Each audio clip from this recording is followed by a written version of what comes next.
ઓમ શ્રી ગણેશાય નમઃ. જય શ્રી કૃષ્ણ મિત્રો. આજે આપણે પૂર્ણિમાના દિવસે સત્યનારાયણની કથા સાંભળીશું. પૂરા મનથી, ભાવથી ને શ્રદ્ધાથી.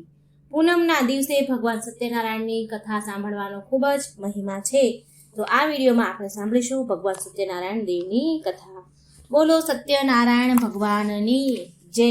ઓમ નમો ભગવતે વાસુદેવાય. શાંતકારમ ભુજગશયનમ પદ્મનાભમ સુરેશમ વિશ્વધારમ ગગન સદૃશ્યમ મેઘવનમ શુભાંગમ લક્ષ્મીકાંતમ કમલનયનમ યોગીભીર્ધ્યાનગમ્યમ વંદે વિષ્ણુ ભવય ભવય હરણમ સર્વલોકેનાથમ. ઓમ નમો ભગવતે વાસુદેવાય. સત્યનારાયણ કથા સાંભળવાથી ધર્મ, અર્થ, કામ, મોક્ષ ની પ્રાપ્તિ થાય છે. આ કથા પૂનમના દિવસે થાય છે. પૂનમના દિવસે કથા કરવાનો ખૂબ જ મહિમા છે. સ્કંદ પુરાણના રેવા ખંડમાં કહ્યું છે કે જે વ્યક્તિ પૂરી શ્રદ્ધા, પરમ નિષ્ઠાથી ભગવાન સત્યનારાયણની પૂજા ઉપાસના કરે છે, વ્રત કરે છે તે અને સત્યનારાયણ કથા સાંભળે છે તો તેની બધી જ મનોકામના પૂર્ણ થાય છે, સર્વ સંકટ દૂર થાય છે, તેમના તમામ દુઃખ, ગરીબી, દરિદ્રતા નાશ પામે છે, ઘરમાં સુખ સમૃદ્ધિનો વાસ થાય છે, શાંતિનો વાસ થાય છે. ભગવાન સત્યનારાયણનો મહિમા તો એટલો બધો છે કે ભગવાનનો પ્રસાદ ગ્રહણ કરવાથી જ દરેક ફળનું પ્રાપ્તિ થાય છે, દરેક આશાઓ પૂરી થાય છે, મનના મનોરથ પૂરા થાય છે, તકલીફો, દુઃખ દૂર થાય છે અને ખૂબ પુણ્ય ફળ પ્રાપ્ત થાય છે. ભગવાન સત્યનારાયણની કથા એટલે સત્યની ઉપાસના. સત્યમાં જ ભગવાન છે, સત્યમાં જ સમગ્ર વિશ્વ સમાયેલું છે. જીવનમાં કોઈ પણ દુઃખ આવે, તકલીફ આવે, જીવન છે તો આ બધું આવવાનું જ છે. તો કોઈ પણ સમયે આપણે દુઃખ, તકલીફ આવે તો સત્યનું જ પાલન કરવું જોઈએ, સત્ય જ વધવું જોઈએ. અસત્ય ક્યારેય ન બોલવું. જે લોકો તેના મુખેથી સદા અસત્ય વધે છે તેના જીવનમાં દરેક મુશ્કેલીઓ, તકલીફો હંમેશા આવે છે. માટે સત્યનું જ પાલન કરવું. આ જગતમાં સત્ય એ જ હરિનારાયણ છે. સત્યને પૂજવું એ જ સત્યનારાયણની ઉપાસના. તો મિત્રો, આજના પૂનમના દિવસે, પવિત્ર દિવસે સત્યનારાયણની કથા આપણે સાંભળીશું અને આજનો દિવસ અને આપણું જીવન પવિત્ર, પાવન બનાવીએ. બોલો ભગવાન સત્યનારાયણની જય. શ્રી વ્યાસજી બોલ્યા, એક સમયે અયોધ્યા પાસે આવેલા. અધ્યાય 1 સત્યનારાયણની કથા. અધ્યાય 1 સત્યનારાયણ વ્રત વિધિ. શ્રી વ્યાસજી બોલ્યા, એક સમયે અયોધ્યા પાસે આવેલા એક પવિત્ર તીર્થક્ષેત્ર નૈમિષારણ્યમાં તપ કરનારા સૌનકાદિક ઋષિઓ એકત્રિત થયા હતા. પુરાણો તથા મહાભારત રચયિતા શ્રી ભગવાન વેદવ્યાસના પ્રધાન શિષ્ય શ્રી સૂત પુરાણી પણ ત્યાં હતા. ઋષિઓએ દંડવત પ્રણામ કરી શ્રી સૂત પુરાણીને અતિ ઉત્તમ પ્રશ્ન પૂછ્યો. તેઓ બોલ્યા, હે મહામુનીશ્વર, એવું કયું વ્રત છે કે તપ કરવાથી માણસને ઈચ્છિત ફળને પ્રાપ્ત કરી જીવનને અંતે મોક્ષની પ્રાપ્તિ થાય છે? તે સર્વ અમે સાંભળવા ખૂબ જ ઉત્સુક છીએ, માટે તે અમને વિસ્તારપૂર્વક કહો. સૂતજી બોલ્યા, હે મહર્ષિઓ, એક વખતે યોગીરાજ નારદ મુનિએ આવો જ પ્રશ્ન ભગવાન કમલપતિને પૂછ્યો હતો. ત્યારે શ્રી વિષ્ણુ ભગવાને તેનો જ પ્રત્યુત્તર આપ્યો હતો. તે હું તમને કહું છું, તે તમે બધા એક ચિત્ત થઈ ધ્યાનપૂર્વક સાંભળો. એક સમયે પરોપકારની ઈચ્છાથી જુદા જુદા લોકમાં ફરતા ફરતા યોગીરાજ નારદ મુનિ મૃત્યુલોકમાં આવ્યા. મૃત્યુલોકમાં તેઓ સ્ત્રીએ જુદી જુદી જાતિઓના પ્રાણીઓને પોતપોતાના કર્મોથી દુઃખી થતા અને અનેક પ્રકારની આધિ વ્યાધિઓથી ઘેરાયેલા જોયા. કયા ઉપાયથી આ સર્વ પ્રાણીઓના દુઃખ ચોક્કસ દૂર થાય? એવા મનમાં વિચાર કરીને યોગીરાજ નારદજી વિષ્ણુ લોકમાં ગયા. ત્યાં તેમણે શુક્લ વર્ણ 4 હાથમાં શંખ, ચક્ર, ગદા પગમાં અને વનમાળાથી શોભતા ભગવાન નારાયણને જોયા અને દેવાધિદેવ નારાયણ ભગવાનની સ્તુતિ કરવા લાગ્યા. શ્રી નારદજી બોલ્યા, જેને વાણીથી અને મનથી પણ પહોંચી શકતા નથી એવા રૂપવાળા અનંત શક્તિશાળી ભગવાન, હું આપને વંદન કરું છું. હે ભગવાન, આપ આદિ, જન્મ, મધ્ય એટલે કે પાલન પોષણ અને અંત એટલે કે મરણ રહિત છો. આપ નિર્ગુણ હોવા છતાં રજ અને તમો ગુણના સર્જનનાર છો. દરેક પ્રાણી અને પદાર્થના મૂળ કારણરૂપ છો. તમને સાષ્ટાંગ નમસ્કાર હો. ભગવાન નારદજીની આવી સ્તુતિ સાંભળી શ્રી વિષ્ણુ ભગવાન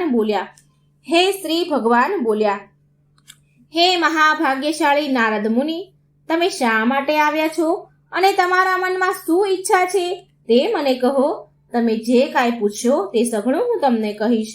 શ્રી નારદજી બોલ્યા, હે ભગવાન, મૃત્યુલોકમાં મનુષ્ય લોક સર્વ કોઈ દુઃખી છે. જુદી જુદી જાતોમાં ઉત્પન્ન થયેલા સઘળા લોકો પોતાના પાપ કર્મથી પીડાય છે. હે નાથ, જો આપની મારા ઉપર કૃપા હોય તો તેઓના દુઃખ કોઈ નાના ઉપાયથી કઈ રીતે દૂર થઈ શકે તે કહું, હું તે જાણવા ઈચ્છું છું. શ્રી હરિ વિષ્ણુ ભગવાન બોલ્યા, હે વત્સ, તમે લોક કલ્યાણ કરવાની ઈચ્છાથી ઉત્તમ પ્રશ્ન પૂછ્યો છે. માટે જે વ્રત કરવાથી મનુષ્ય સંસારના મોહમાંથી મુક્ત થાય છે તે વ્રત હું કહું છું, તે તમે સાંભળો. હે વત્સ, મનુષ્ય લોકમાં અને સ્વર્ગલોકમાં પણ અતિ દુર્લભ અને મહાપુણ્ય આપનારું એક જ વ્રત છે. તે મને તમારા પર ઘણો પ્રેમ હોવાથી હું તમને હમણાં એ જણાવું છું. આ શ્રી સત્યનારાયણનું વ્રત છે. એને સારી રીતે વિધિપૂર્વક કરવાથી માણસ આ લોકમાં સર્વ સુખ મેળવી સિદ્ધ પરલોકમાં મુક્તિને પ્રાપ્ત થાય છે. શ્રી હરિ વિષ્ણુ ભગવાનનું આવું કથન વાક્ય સાંભળીને નારદજી બોલ્યા, હે મહારાજ, શ્રી સત્યનારાયણ ભગવાનના આ વ્રતનું ફળ શું? તેઓ કઈ વિધિ છે? તેનો વિધિ કઈ છે? આ વ્રત કોણે કર્યું હતું અને આ વ્રત ક્યારે કરવું જોઈએ તે બધું મને વિસ્તારથી કહો. શ્રી ભગવાન બોલ્યા, હે નારદ મુનિ, આ વ્રત ત્રિવિધ દુઃખો તથા શોક વગેરેનો નાશ કરનારું છે. વળી આ વ્રત સૌભાગ્ય અને સંતતિ આપનારું છે, તેમજ વિજય આપનારું છે. કોઈ પણ દિવસે શ્રદ્ધા અને ભક્તિભાવથી માણસ આ વ્રત કરી શકે છે. શ્રી સત્યનારાયણનું આ વ્રત પૂજન માણસે ધર્મ પારાયણ થઈ બ્રાહ્મણો, કુટુંબીજનો, મિત્રો તથા બાંધવો સાથે સાયંકાળે કરવું જોઈએ. પ્રસાદ માટે લોટ, દૂધ, ઘી, ખાંડ વગેરે સવાયા પ્રમાણમાં લઈ શીરો તૈયાર કરવો. પ્રસાદમાં ફળ ફળાદીમાં કેળા વગેરે પણ લેવા અને ભક્તિભાવથી ભગવાનને સમર્પણ કરવા. કોઈ કારણસર ઘઉંનો લોટ ન મળે તો ચોખાનો લોટ અને સાકર ન મળે તો ગોળ વાપરવો. આ બધી ખાદ્ય સામગ્રી એકઠી કરી પ્રસાદ બનાવવો. પોતાના સ્વજનો સાથે કથા શ્રવણ કરવી. બ્રાહ્મણને યથાશક્તિ દક્ષિણા આપવી. પછી ભાઈ ભાંડુઓને, સ્નેહીઓને, બ્રાહ્મણોને ભોજન કરાવવું. પોતે પણ પ્રસાદ ભક્તિપૂર્વક લેવું. પ્રસાદ લીધા બાદ ભજન, કીર્તન આદિ કરવા અને શ્રી સત્યનારાયણ ભગવાનનું સ્મરણ કરતા કરતા સૌએ પોતપોતાને ઘરે જવું. આ પ્રમાણે કરવાથી મનુષ્યને પોતે ઈચ્છેલી વસ્તુઓની પ્રાપ્તિ થાય છે અને એની સર્વ મનોકામના જરૂર સિદ્ધ થાય છે. વિશેષમાં કળિયુગમાં પૃથ્વી પર સુખી થવા માટેનો આ ટૂંકો અને સરળ ઉપાય છે. પૂજા કરનાર ભક્તે એક ફૂલ કંકુવાળું કરી શ્રી સત્યનારાયણ ભગવાનને ચડાવવું. સત્યનારાયણ કથાનો અધ્યાય પહેલો અહીં પૂરો થાય છે. બોલો સત્યનારાયણ ભગવાનની જય. અધ્યાય બીજો, નિર્ધન બ્રાહ્મણ તથા કઠિયારાની કથા. શ્રી સત્યનારાયણ કથાનું મહાફળ. સૂતજી બોલ્યા, હે મુનિઓ, આ વ્રત પૂર્વે જેણે જેણે કર્યું હતું તે હું તમને કહું છું. રમણીય એવા કાશીનગરીમાં એક અતિ નિર્ધન દરિદ્ર બ્રાહ્મણ શતાનંદ નામનો રહેતો હતો. તે બ્રાહ્મણ ભૂખ અને તરસથી વ્યાકુળ થઈ દરરોજ પૃથ્વી પર ભિક્ષા માંગવા ભટકતો હતો. તે બ્રાહ્મણને દુઃખી જોઈ બ્રાહ્મણો પ્રત્યે પ્રેમ રાખનાર ભગવાનને એક બ્રાહ્મણનું રૂપ લઈને ભિક્ષા માંગતા દરિદ્ર બ્રાહ્મણને આદરથી પૂછ્યું, હે બ્રાહ્મણ, તમે ઘણા દુઃખી થઈ પૃથ્વી પર રોજ શા માટે ફરો છો? હે વિપ્રવર, હું તમારા દુઃખનું કારણ સાંભળવા ઈચ્છું છું, માટે મને કહો. બ્રાહ્મણ બોલ્યા, હું અતિ દરિદ્ર બ્રાહ્મણ છું. ઉદર પોષણ માટે પૃથ્વી પર ભીખ માંગવા માટે ભટકું છું. જો આપ મારું આ દારિદ્ર્ય દૂર થાય એવો કોઈ ઉપાય જણાવતા હોય તો કૃપા કરીને મને કહો. તો તે વૃદ્ધ બ્રાહ્મણ બોલ્યા, જે શ્રી સત્યનારાયણને નામે ઓળખાય છે એવા વિષ્ણુ ભગવાન સર્વ ઈચ્છિત વસ્તુને આપનાર છે. તમે તેનું વ્રત પૂજન કરો. તે વ્રત બહુ ઉત્તમ છે અને તે કરવાથી મનુષ્ય સઘળા દુઃખોથી મુક્ત થાય છે. વધુમાં તે વ્રત પૂજાનો વિધિ વિધાન પણ કાળજીથી સમજાવી તે વૃદ્ધ બ્રાહ્મણ વેશધારી ભગવાન સત્યનારાયણ ત્યાંથી અદૃશ્ય થઈ ગયા. વૃદ્ધ બ્રાહ્મણે જે વ્રત કર્યું છે એ વ્રત હું અવશ્ય કરીશ એવો નિર્ણય કર્યો. તે રાત્રે બ્રાહ્મણને નિંદ્રા પણ ન આવી.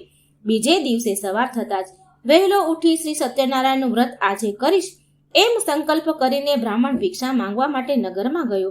તે દિવસે બ્રાહ્મણને ભિક્ષામાં ઘણું દ્રવ્ય પ્રાપ્ત થયું. તેણે મનમાં ભગવાનનો ઉપકાર માની ઘરે જઈને સગા વહાલા અને મિત્રો સહિત સઘળા દ્રવ્યથી શ્રી સત્યનારાયણ ભગવાનનું વ્રત પૂજન કર્યું. એ વ્રતના કારણે તે બધા દુઃખોથી મુક્ત બન્યો, ખૂબ સંપત્તિવાન થયો અને શ્રેષ્ઠ બ્રાહ્મણ તરીકે પ્રતિષ્ઠા પણ પ્રાપ્ત થઈ. ત્યારથી તે બ્રાહ્મણે દર માસે દર પૂર્ણિમાના દિવસે સત્યનારાયણ વ્રતનું કરવા માંડ્યું. આ પ્રમાણે શ્રી સત્યનારાયણનું વ્રત કરવાથી તે સર્વ પાપોમાંથી મુક્ત બની દુર્લભ મોક્ષને પામ્યો. માટે હે બ્રાહ્મણ, જે માણસ પૃથ્વી પર વિધિપૂર્વક શ્રી સત્યનારાયણનું વ્રત કરશે તો તેના સર્વ દુઃખ નાશ પામશે. આમ ભગવાન શ્રી સત્યનારાયણે મહાત્મય શ્રી નારદ મુનિને વ્રત વિશે જે કહ્યું હતું તે મેં હે ઋષિ મુનિઓ તમને કહ્યું. હવે તમને બીજું શું કહું તે કહો. ઋષિઓ બોલ્યા, હે સૂત પુરાણી, તે બ્રાહ્મણ પાસેથી આ વ્રત કોણે જાણ્યું? આ પૃથ્વી પર તે વ્રત કોણે કર્યું? તે બધું અમે સાંભળવા ઈચ્છીએ છીએ, જેથી અમને આ વ્રત ઉપર શ્રદ્ધા ઉત્પન્ન થાય. સૂતજી બોલ્યા, હે મુનિઓ, જેણે જેણે પૃથ્વી પર આ વ્રત કર્યું છે તેની કથા તમે સાંભળો. એક દિવસ તે શ્રેષ્ઠ બ્રાહ્મણ સતાનંદ પોતાના વૈભવ પ્રમાણે પોતાના કુટુંબીજનો અને ઇષ્ટમિત્રો સહિત સત્યનારાયણ ભગવાનનું વ્રત પૂજન કરતો હતો. એ વખત લાકડા કાપી વેચનારો એક ભીલ જાતિનો કઠિયારો તેના ઘર પાસે આવ્યો. તરસથી પીડાતો હતો. તે કઠિયારો લાકડાનો ભારો ઓટલા ઉપર મૂકી બ્રાહ્મણના ઘરમાં ગયો. ત્યાં તેણે તે બ્રાહ્મણને વ્રત પૂજન કરતો જોયો અને તે ત્યાં બેઠો. વ્રત સમાપ્ત થતાં તેણે નમસ્કાર કર્યા અને બ્રાહ્મણને વંદન કરી પૂછ્યું, આપ આ શું કરો છો? આ વ્રત પૂજન કરવાથી શું ફળ મળે છે તે મને વિસ્તારથી કહેવાની કૃપા કરો. બ્રાહ્મણ બોલ્યા, સર્વને ઈચ્છિત વસ્તુ આપનાર ભગવાન શ્રી સત્યનારાયણનું હું આ વ્રત કરું છું. તેની કૃપાથી મને આ બધું ધન ધાન્ય સંપત્તિ પ્રાપ્ત થાય છે. કઠિયારાએ બ્રાહ્મણ પાસેથી વ્રતનો વિધિ જાણી મનમાં ઘણો હર્ષ પામ્યો. ખાઈ પાણી પીને તથા પ્રસાદ લઈને તે નગરમાં ગયો. માથે લાકડાનો ભારો લઈને શ્રી સત્યનારાયણનું સ્મરણ કરતો એમ વિચારવા લાગ્યો કે આજે નગરમાં જે લાકડાનો ભારો વેચાતા જે પૈસા મળશે તે પૈસાથી હું સત્યનારાયણ ભગવાનનું વ્રત કરીશ. આમ વિચારતો માથે લાકડાનો ભારો લઈને તે જ્યાં ધનવાનો જ્યાં પૈસાવાળા રહેતા તે લતામાં જઈ ચડ્યો. શ્રી સત્યનારાયણ દેવની કૃપાથી તે દિવસે તેને તેના લાકડાને બમણી કિંમત મળી. તેથી તે કઠિયારો ઘણો ખુશ થયો અને પ્રસન્ન હૃદયવાળો બની પાકા કેળા, સાકર, દૂધ, ઘી, ઘઉંનો લોટ વગેરે સર્વ લઈ પોતાને ઘરે ગયો. પ્રસાદ તૈયાર કર્યો અને બ્રાહ્મણને બોલાવી, પોતાના બંધુઓને બોલાવી, સગા સ્નેહીઓને બોલાવી વિધિપૂર્વક શ્રદ્ધા અને ભક્તિભાવથી શ્રી સત્યનારાયણ ભગવાનનું પૂજન કર્યું. આ વ્રતના પ્રભાવથી તે ભીલ જાતિનો કઠિયારો ધનવાન પુત્રવાન થયો. એ આ લોકમાં સર્વ સુખો ભોગવીને અંતે સત્ય લોકમાં ગયો. બોલો શ્રી સત્યનારાયણ દેવ કી જય. પૂજા કરનાર ભક્તિ એક ફૂલ કંકુવાળું કરી શ્રી સત્યનારાયણ ભગવાનને ચડાવવું. બોલો શ્રી સત્યનારાયણ ભગવાનની જય. અધ્યાય 3. સાધુ વાણિયાની કથા. વ્રત ભૂલ્યાને ભગવાનની શીખ. સૂતજી બોલ્યા, શ્રી સૂતજી કહે છે, હે શ્રેષ્ઠ મુનિવરો, હું હવે આગળ બીજી કથા કહું છું, તેનું તમે શ્રવણ કરો. અગાઉ ઉલ્કામુખ નામનો એક રાજા હતો. તે રાજા જીતેન્દ્રિય, સત્યવાદી તથા બુદ્ધિશાળી હતો. તે દરરોજ દેવ મંદિરે જઈ બ્રાહ્મણોને ઘણી દાન દક્ષિણા આપીને સંતોષતો હતો. તેને કમળ જેવા મુખ માળી અને ભોળી સ્ત્રી હતી. તેનું નામ શીલા હતું. એક વખત તે રાજા તેની પત્ની ભદ્રશીલા સાથે નદીના કિનારે બેસી શ્રી સત્યનારાયણ દેવનું પૂજન કરતા હતા. એ વખતે પુષ્કળ ધન લઈ વેપાર કરવા માટે નીકળેલો એક સાધુ નામનો વાણિયો ત્યાં આવી પહોંચ્યો.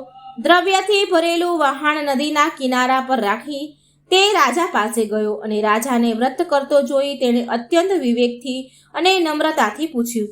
સાધુ વાણિયો બોલ્યો, હે મહારાજ, ભક્તિભાવ ચિત્તે અને શ્રદ્ધાવાન થઈ આપ આ શું કરી રહ્યા છો એ મને વિગતવાર સ્પષ્ટતાથી જણાવો. હું તે જાણવા ઘણો ઉત્સુક છું. રાજા બોલ્યા, પુત્રાદીન પ્રાપ્તિ માટે અત્યંત તેજસ્વી શ્રી વિષ્ણુ ભગવાનનું આ વ્રત પૂજન હું મારા સ્વજનોની સાથે કરું છું. રાજાનું આ વચન સાંભળી સાધુ વાણિયો આદરપૂર્વક બોલ્યો, હે રાજન, આપ એ વ્રત મને કહો. હું તમારા કહેવા પ્રમાણે એ વ્રત કરીશ. મને પણ સંતતિ નથી. જો આ વ્રત કરવાથી ચોક્કસ થતી હશે તો હું જરૂર કરીશ. રાજા પાસેથી વ્રત વિધાન સાંભળી વેપાર માટે જવાનું છોડી દઈ તે આનંદ પામતો પામતો ઘેર આવ્યો અને પોતાની પત્નીને સંતતિ આપનાર આ વ્રત સંબંધિત બધી વાત કહી. સંતાન આપનારી આ વ્રતની વાત કહી અને કહ્યું કે જ્યારે મને સંતતિ થશે ત્યારે આ વ્રત કરીશ. મને સંતાન પ્રાપ્ત થશે ત્યારે હું આ વ્રત કરીશ. એક દિવસ તે સાધુવાણીએ ધર્મપરાયણ સ્ત્રી પતિની સાથે વાસ કરતા પ્રફુલ્લ મને પતિ સંયોગમાં તત્પર થઈ અને ભગવાન સત્યદેવની કૃપાથી ગર્ભવતી થઈ. 10 માસ પૂરા થતા લીલાવતીએ એક સુંદર કન્યા રત્નને જન્મ આપ્યો અને તે કન્યા શુક્લ પક્ષમાં જેમ ચંદ્ર વૃદ્ધિ પામે તેમ દિને દિને મોટી થવા માંડી. તે કન્યાનું નામ કલાવતી પડ્યું. પછી પત્ની લીલાવતીએ પોતાના પતિને મધુર વચને કહ્યું કે હે સ્વામી, તમે પૂર્વ જે વ્રત કરવાનો સંકલ્પ કર્યો હતો તે વ્રત કેમ નથી કરતા? સાધુ વાણિયો બોલ્યો, હે વાહલી, હમણાં વ્યાપારમાં તેજીને કારણે સમય નથી, પણ જ્યારે તેનો વિવાહ કરીશું તે વખતે વ્રત કરીશું. પત્નીને આવું આશ્વાસન આપી તે સાધુ વાણિયો વ્યાપાર માટે નગરમાં જતો રહ્યો. પછી તે કન્યા લીલાવતી પિતાને ત્યાં દિવસે દિવસે મોટી થવા લાગી. એક વખત પોતાની પુત્રીને બહેનપણીઓ સાથે રમતી જોતા પોતાની પુત્રી ઉંમરલાયક થયેલી જણાય તેને વિવાહ યોગ્ય થયેલી જોઈ નગરમાં પોતાના મિત્રોની સાથે મંત્રણા કરી પોતાનો ધર્મ જાણનાર સાધુ વાણિયાએ પોતાના ગુમસ્તાનને કહ્યું, આપણી કન્યા માટે યોગ્ય મૂર્તિઓ શોધી લાવો. તેની આજ્ઞા થતાં તે ગુમાસ્તો દૂત કાંચન નામના નગરમાં ગયા. તે નગરમાંથી એક વાણિયાના પુત્રને લઈ દૂત પાછો આવ્યો. તે સુંદર, ગુણવાન અને યુવાન વાણિક પુત્રને જોઈ સાધુ વાણિયો અત્યંત પ્રસન્ન થયો અને પોતાના જ્ઞાતિજનોને, સંબંધીઓ અને ઇષ્ટમિત્રો સાથે રાખી વિધિપૂર્વક તેની પુત્રી કલાવતીના લગ્ન તે સુંદર યુવાન સાથે કર્યા. પછી દુર્ભાગ્યને કારણે તે કન્યા વિવાહ સમયે પણ શ્રી સત્યનારાયણ ભગવાનનું વ્રત કરવાનું કન્યાના વિવાહ સમયે આ વ્રત કરવાનું ભૂલી ગયો સાધુ વાણિયો અને તેથી શ્રી સત્યનારાયણ પ્રભુ તેના પર કોપાયમાન થયા.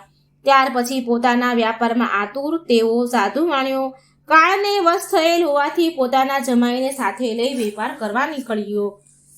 દરિયો પાર કરી સમુદ્ર તટ પર આવેલ રત્નાપુર નામના મોટા શહેરમાં સસરો અને જમાઈ સારી રીતે વેપાર કરવા લાગ્યા.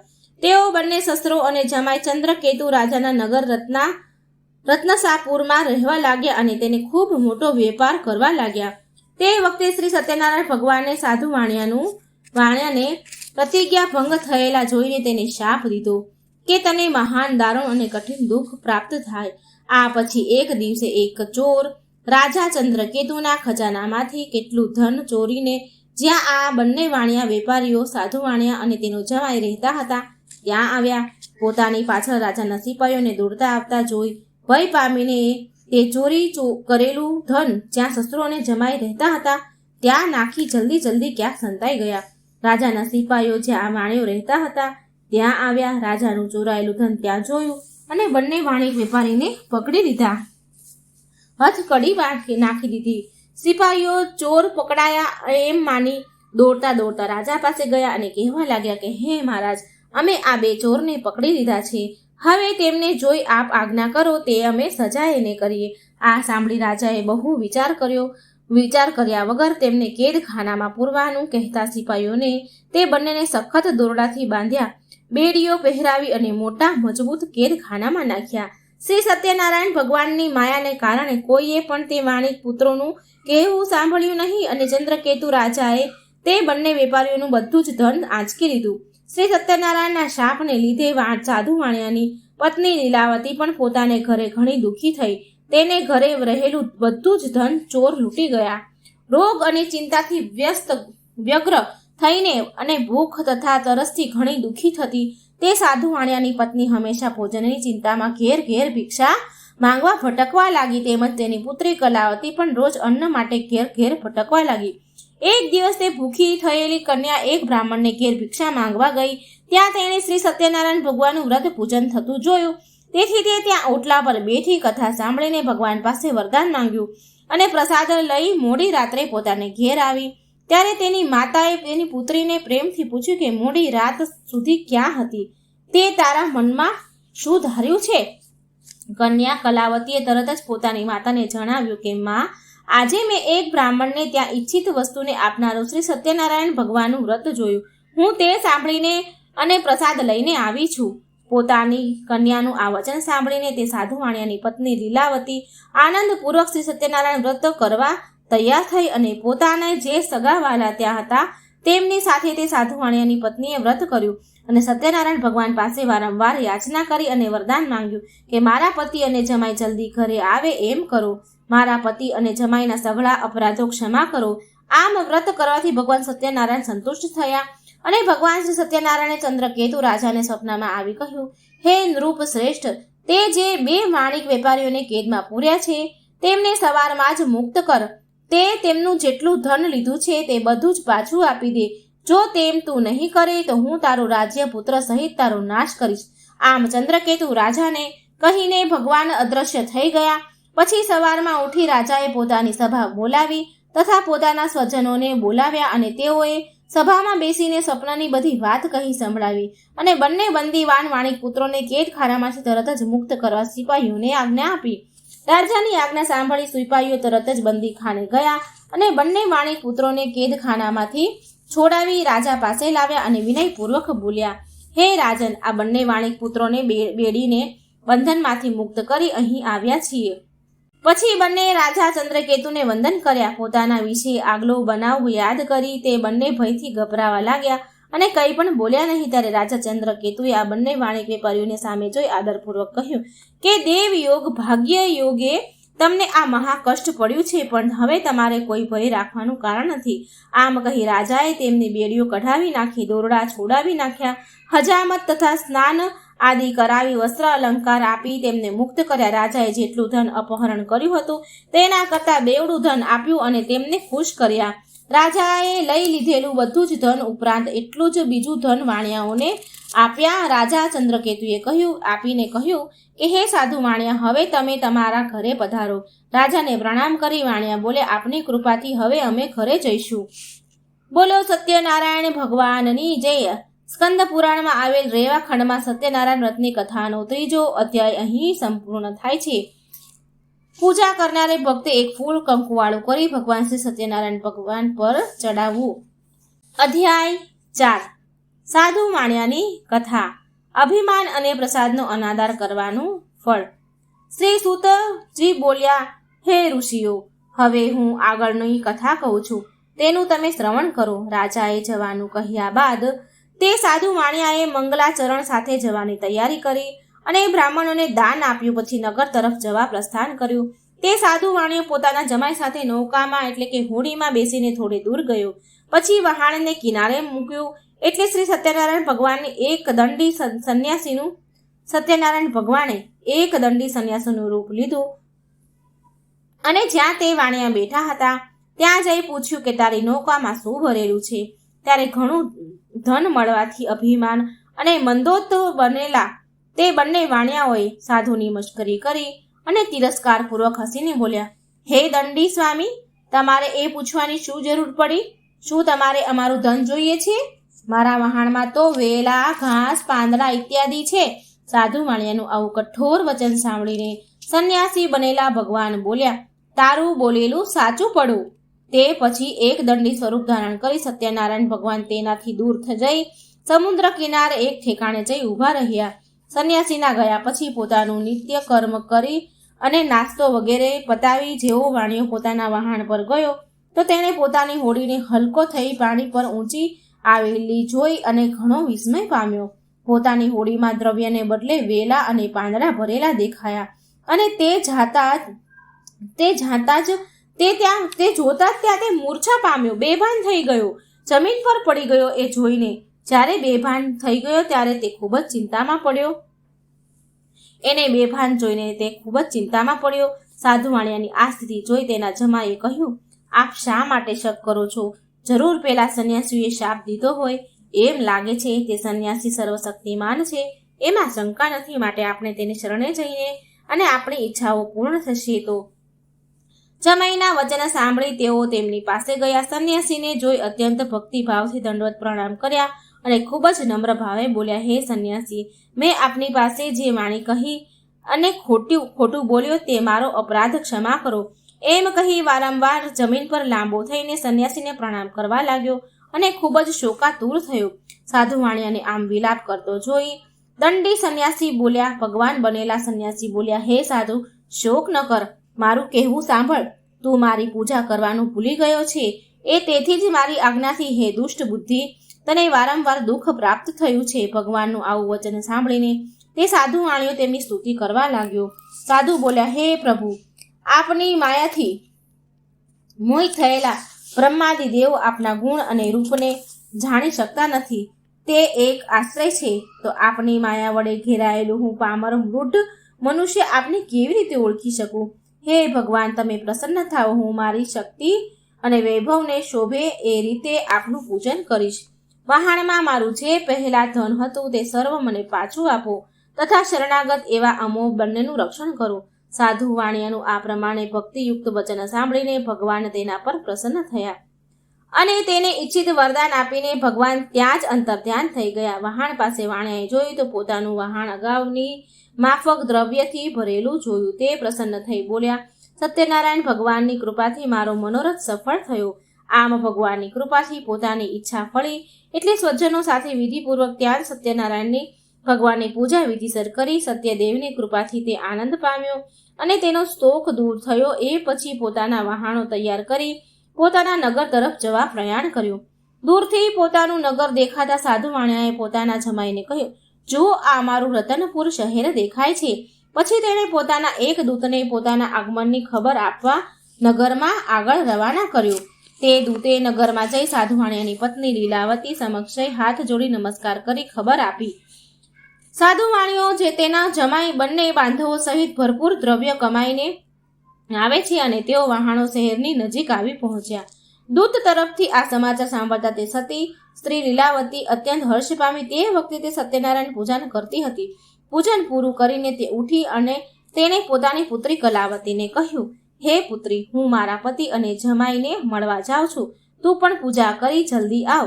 માતાનું આવું વચન સાંભળીને કન્યા કલાવતીએ પણ વ્રત પૂરું કર્યું, પણ પ્રસાદ લેવાનું બાકી રહી ગયું. પ્રસાદ લીધા વિના જ તે પણ પોતાના પિતા અને પતિને મળવા દોડી ગઈ.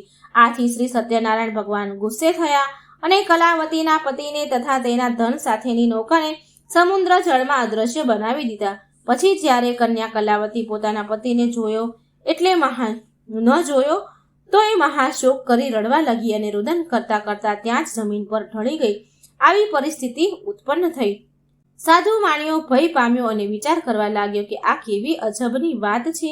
હમણાં તો જમાઈ અને તેનું વહાણ દેખાતા હતા, તે એકાએક કેમ અદ્રશ્ય થઈ ગયા? અન્ય હોડી ચલાવનારા બીજા નાવિકો પણ આશ્ચર્ય પામ્યા અને ચિંતામાં પડ્યા. પછી પોતાની પુત્રી કલાવતીની સ્થિતિ જોઈ લીલાવતી પણ ખૂબ ગભરાઈ ગઈ અને અતિ દુઃખથી વિલાપ કરવા લાગી અને પોતાના પતિને કહેવા લાગી, જરી એક વારમાં જમાઈ વહાણ સાથે કેવી રીતે અદ્રશ્ય થઈ ગયા? કોણ જાણે ક્યાં દેવની અવગણના થઈ અને એની હોડી અદ્રશ્ય થઈ? હું કંઈ જાણતી નથી. શ્રી સત્યદેવીનું મહાત્મય કોણ જાણવા સમર્થ છે? એમ બોલી લીલાવતી પોતાના સ્વજનો સાથે વિલાપ કરવા લાગી. પછી લીલાવતીએ પોતાની પુત્રી કલાવતીને ખોળામાં બેસાડી ખૂબ રુદન કર્યું. કલાવતી પણ પોતાના સ્વામીને ગુમ થયેલ જાણીને ખૂબ જ દુઃખી બની અને કલાવતીએ વિચાર્યું કે હવે મારે જીવીને શું કરવું, અને પોતાના પતિની પાદુકા લઈ તેની પાછળ સતી થવાનો નિશ્ચય કર્યો. કન્યાનું આ વર્તન જોઈ તે સજ્જન સાધુ વાણિયો પોતાની સ્ત્રી સહિત ખૂબ જ દુઃખી અને શોક સંપન્ન બન્યો. પોતે ધર્મનો જાણકાર હોય તેથી વિચાર કરવા લાગ્યો કે નક્કી શ્રી સત્યનારાયણ દેવે જ આ મારો કોઈ અપરાધને કારણે મારા જમાઈ અને તેને ધનને અદ્રશ્ય કર્યા છે, અને સત્યનારાયણની માયાએ કરીને જે આમ બન્યું છે.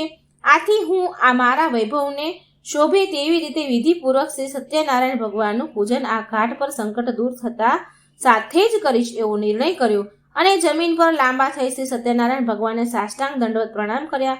શ્રી સત્યનારાયણ ભગવાનને પણ થયું કે જો આ કન્યા બળી મરશે તો મને પાપ લાગશે, માટે દીનજનોને ઉદ્ધારક ભગવાનને પ્રસન્ન થઈ આકાશવાણી દ્વારા જણાવ્યું કે મારા પ્રસાદનો ત્યાગ કરીને તેના પતિને મળવા આવી છે, તેથી જ તેના પતિને તેનાથી અદ્રશ્ય કરવામાં આવ્યો છે. જો તે ઘરે જે પ્રસાદ લઈ પાછી આવશે તો એ સાધુ માણ્યા તેને તેનો પતિ તરત જ પ્રાપ્ત થશે, એમાં શંકા નથી. આકાશમાંથી થયેલી આ આકાશવાણી કન્યા લીલાવતીએ સાંભળી. આકાશવાણી સાંભળતા તરત જ એ ઘરે ગઈ અને પ્રસાદ લીધો અને પાછી કિનારે આવી.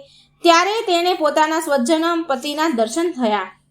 પતિ કલાવતીએ પોતાના પિતાને કહ્યું કે હે પિતાજી, હવે ઘરે ચાલો, શા માટે વિલંબ કરો છો? પોતાની કન્યાનું આ વાક્ય સાંભળી સાધુ માણ્યાએ સંતોષ થયો.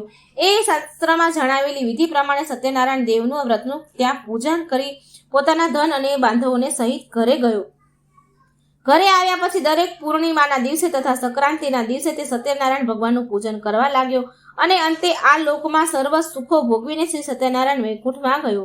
આમ શ્રી સ્કંદ પુરાણમાં આવેલા રેવાખંડમાં સત્યનારાયણ વ્રતની કથાનો 4થા અધ્યાય સંપૂર્ણ. બોલો સત્યનારાયણ ભગવાનની જય. અધ્યાય 5 તુંગધ્વજ રાજાની કથા. શ્રી સૂતજી બોલ્યા, હે શૌનકાદિક મુનિઓ, હવે તમને એક બીજું દ્રષ્ટાંત કહું છું, તેનું શ્રવણ કરો. પૂર્વ પ્રજાનું ઉત્તમ પ્રકારે પાલન કરનારો તુંગધ્વજ નામનો એક રાજા હતો. તે સત્યનારાયણ ભગવાનના પ્રસાદનો અનાદર કરી ઘણું દુઃખ પામ્યો હતો. એ એક દિવસ જંગલમાં જઈ ઘણા મૃગો અને જાનવરોનો શિકાર કરી થાક્યો હતો. તે એક વિશાળ વડના વૃક્ષ તળે ગયો. ત્યાં ઘોડો બાંધી છાંયડામાં આરામ કરવા લાગ્યો. તે સમયે ત્યાં વનમાં ગાયો ચરાવવા આવેલા ગોવાળિયાઓ પોતાના મિત્રો સાથે તે વૃક્ષ નીચે સત્યનારાયણ ભગવાનની પૂજા કરતા હતા. તેણે તે જોયું. રાજાએ પૂજા થતી જોઈ પણ તે અહંકારને લીધે ત્યાં ગયો નહીં. એટલું જ નહીં પણ દૂરથી પણ શ્રી સત્યનારાયણ ભગવાનને પ્રણામ ન કર્યા. તેમ છતાં પૂજન પૂરું થઈ ગોવાળિયાએ પોતાના રાજા આવ્યા. આ જોઈ પ્રસન્ન થઈ રાજા પાસે જઈ દાળિયામાં પ્રસાદ મૂક્યો અને પછી તેઓ સર્વ જ્યાં પૂજન કરતા હતા ત્યાં જઈ સર્વએ પ્રસાદ આરોગ્યો. રાજા પ્રસાદનો ત્યાગ કરી થોડી વારે ઉઠીને ત્યાંથી પોતાના નગર તરફ ગયો. પ્રસાદનો અનાદાર કરી ત્યાગ કરવાથી રાજા ઘણો દુઃખ જ પામ્યો. તેના 100 પુત્ર તથા ધન ધાન્ય વગેરે નાશ પામ્યું. ત્યારે રાજાએ વિચાર કર્યો કે આવું કેમ બન્યું? નક્કી શ્રી સત્યનારાયણે જ મારા સર્વ ધન પુત્રાદિનો નાશ કર્યો છે, માટે જ્યાં પહેલા ગોવાળિયા સત્યનારાયણનું પૂજન કરતા હતા ત્યાં જ જાઓ એવા મનમાં નિશ્ચય કર્યો અને તે રાજા ગોવાળિયા પાસે આવ્યા. સર્વ ગોવાળિયાઓને બોલાવી તેમના સાથે બેસી શ્રદ્ધા અને ભક્તિપૂર્વક યથાવિધિ શ્રી સત્યનારાયણની પૂજા કર્યું. પ્રણામ કર્યા અને પ્રસાદ લીધો તથા પોતાના અપરાધની માફી માંગી. આ રીતે પૂજન કરી પ્રસાદ લેવાથી ભગવાન સત્યનારાયણ પ્રસન્ન થયા. ગુમાયેલું સર્વ પુનઃ પ્રાપ્ત થયું અને એ આ લોકમાં ધનવાન પુત્રવાન અને વૈભવ પામ્યો અને સર્વ સુખો ભોગવી અંતકાળે શ્રી વિષ્ણુ લોકમાં ગયો. જે કોઈ મનુષ્ય ભક્તિભાવથી પરમ દુર્લભ એવું શ્રી સત્યનારાયણનું વ્રત કરે છે તથા કથા સાંભળે છે તે ભગવાન સત્યદેવની કૃપાથી ધન ધાન્યાદિ પ્રાપ્ત કરે છે. દરિદ્ર હોય તેને પુષ્કળ ધન મળે છે. બંધનમાં પડેલા બંધન મુક્ત થાય છે. ભયભીત થયેલા મનુષ્ય ભયમાંથી મુક્ત થાય છે, એમાં શંકા નથી. અને મનુષ્ય પોતાની ઈચ્છેલી વસ્તુ પ્રાપ્ત કરી અંતે સત્યપુરમાં જાય છે. હે શ્રેષ્ઠ બ્રાહ્મણો, આ પ્રમાણે મેં આપણે જે વ્રત કરવાથી મનુષ્ય સર્વ દુઃખથી મુક્ત થાય છે તે શ્રી સત્યનારાયણ ભગવાનનું વ્રત કહ્યું. વિશેષ કરીને કળિયુગમાં શ્રી સત્યનારાયણની પૂજા એ ઉત્તમ ફળ આપનાર છે. કોઈએ સત્ય સ્વરૂપને કાળ નામે ઓળખે છે તો કોઈ ઈશ્વરને તરીકે જાણે છે. કોઈ સત્યનારાયણ નામે ઓળખે છે અને બીજા કેટલાય સત્યદેવ એ નામે સંબોધે છે. એ સત્ય સ્વરૂપ ભગવાન અનેક પ્રકારના સ્વરૂપો ધારણ કરીને સર્વના મનોરથ પૂર્ણ કરે છે. આવા સત્યનારાયણ ભગવાનની પૂજા કળિયુગમાં લોકોમાં હંમેશા થતી રહેશે. હે ઋષિ મુનિઓ, જે મનુષ્ય આ કથાનો નિત્ય પાઠ કરે અથવા કથાનું શ્રવણ કરે તેના સઘળા પાપ સત્યનારાયણ કૃપાથી નાશ પામે છે. હે મહામંડલેશ્વરો, અગાઉ જેઓએ શ્રી સત્યનારાયણ ભગવાનનું આ વ્રત પૂજન કર્યું હતું તેમના ત્યાર પછીના જન્મની કથા હું સંભળાવું છું. કાશી નગરીમાંનો સતાનંદ દયા બ્રાહ્મણ બીજા જન્મમાં મહાજ્ઞાની સુદામા તરીકે જન્મ્યો અને તેણે શ્રી કૃષ્ણ જેવા સખા પ્રાપ્ત કરી અંતે મોક્ષ મેળવ્યો. લાકડા વેચનારો ભીલ જાતિનો કઠિયારો બીજા જન્મમાં કેવટ તરીકે જન્મ્યો અને તેણે ભગવાન શ્રી રામચંદ્રના ચરણ ધોઈ પાન કરી પોતાના કુળને તાર્યું. ઉલ્કામુખ નામનો રાજા બીજા જન્મમાં રાજા દશરથ બન્યો અને શ્રીરામ જેવા પુત્ર પામી અંતે વૈકુંઠમાં ગયા. ધાર્મિક વૃત્તિના સાધુ વાણિયા બીજા જન્મમાં રાજા મોરધ્વજ થયા. ભગવાને તેની પરીક્ષા લેવા આવ્યા ત્યારે તેણે કરવત વડે પોતાનું અડધું અંગ ચીરી ભગવાનને અર્પણ કર્યું અને મોક્ષ પામ્યા. તુંગધ્વજ રાજા શ્રી સત્યનારાયણ ભગવાનનું વ્રત કરવાથી બીજે જન્મ સ્વયંભૂ મનુ બન્યો અને પોતાની પ્રજાને આચરવાના ધર્મયુક્ત માર્ગો બતાવી તે પોતે વૈકુંઠમાં ગયો. આમ શ્રી સ્કંદ પુરાણમાં આવેલ રેવાખંડ સત્યનારાયણ વ્રતની કથાનો 5મો અધ્યાય અહીં સંપૂર્ણ થાય છે. બોલો સત્યનારાયણ ભગવાનની જય. સત્યનારાયણ કથા અહીં મિત્રો સમાપ્ત થાય છે. જો આ કથા તમને સારી લાગે, વાર્તા સારી લાગે તો લાઈક કરજો, શેર કરજો આ વિડીયોને અને મારી ચેનલને સબસ્ક્રાઈબ જરૂર કરજો. બોલો સત્યનારાયણ ભગવાનની જય. જય શ્રી કૃષ્ણ. રાધે રાધે. Thank you.